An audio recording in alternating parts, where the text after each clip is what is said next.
you replay the conversation again. Not because you're obsessed, but because something felt off.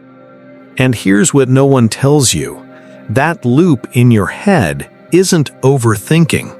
It's your brain refusing to accept what it cannot predict. You've been called sensitive, overanalyzer, someone who thinks too much. But let me show you what's actually happening. Your mind is running threat assessments constantly. Not because you're anxious by nature, but because somewhere along the way, your brain learned that surface-level information isn't safe to trust. Maybe you grew up in an environment where words didn't match actions, where "I'm fine" meant the opposite, where you had to read between the lines just to know if you were safe. So your brain adapted. It became a pattern detection machine, a prediction engine that never stops running. Here's the truth. You're not broken. You're calibrated. What you call overthinking is actually something psychologists call hypervigilance to ambiguity. It's a feature your nervous system built to survive uncertainty. And it worked. You made it here. But now that survival mechanism is running in an environment that no longer requires it. And that's the dissonance you feel. Let's talk about what's happening under the hood. Your brain has two key players here. The amygdala, your threat detector, and the prefrontal cortex, your meaning maker. In a typical brain, the amygdala flags something unclear. The prefrontal cortex steps in, evaluates it, and says, "This is fine, stand down." But when you've experienced chronic unpredictability, especially early in life, that feedback loop gets disrupted. The amygdala stays activated. The prefrontal cortex keeps searching for certainty that doesn't exist. This is called intolerance of ambiguity. It's not a personality flaw. It's a learned neural pattern. Your brain is trying to close a loop it never got to close before. And every time reality feels ambiguous, a text left on read, a facial expression you can't decode, a silence that lasts too long, your system interprets it as danger, not because it is, but because it once was. So how do you work with this instead of against it? Not by stopping your thoughts, but by teaching your brain a new rule. Uncertainty is not the same as danger. Here's how. 1. Name the loop. When you notice yourself spiraling, pause. Say it out loud.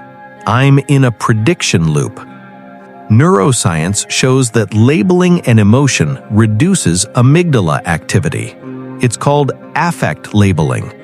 You're not dismissing the thought, you're categorizing it, and that alone creates distance. 2. Ask, what am I actually trying to predict? Most loops aren't about the present moment, they're about the future or the past. Your brain is trying to answer, will I be safe? Did I do something wrong? What does this mean about me?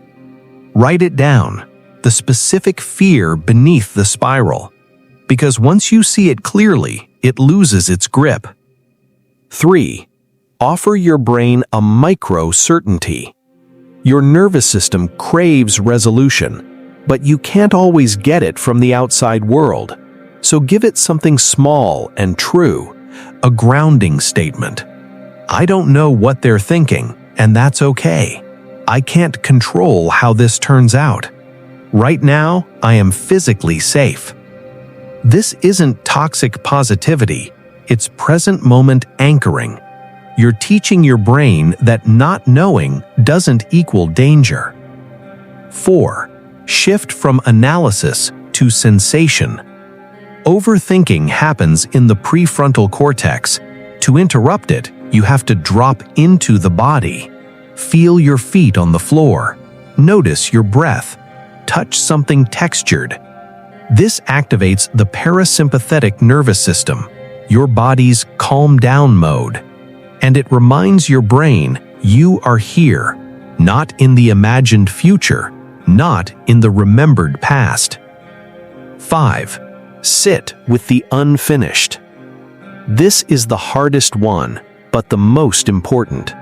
You have to slowly teach your brain that open loops are tolerable. Start small. Send a text and don't check for a reply.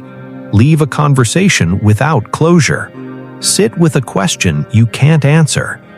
At first, it will feel unbearable, but over time, your nervous system learns, I survived the not knowing, and the loop begins to loosen. Here's the full picture. You don't overthink because you're weak. You overthink because you're trying to solve a safety problem that no longer exists. Your brain learned to predict, analyze, and prepare, because once upon a time, that kept you safe. But you're not in that environment anymore. And now the work isn't to think less, it's to trust more. Trust that ambiguity is not abandonment, that silence is not rejection, that not knowing is not the same as being in danger. Every time you pause the loop, name it, ground yourself, and stay present, you're building a new neural pathway. One that says, I don't need all the answers to be okay. You are not your thoughts. You are the awareness watching them. And the more you practice sitting with uncertainty, the more space you create. Between the trigger and the spiral. Between the question and the need for an answer. That space, that's freedom. Not from thinking, but from the belief that you have to figure everything out to be safe. You already are.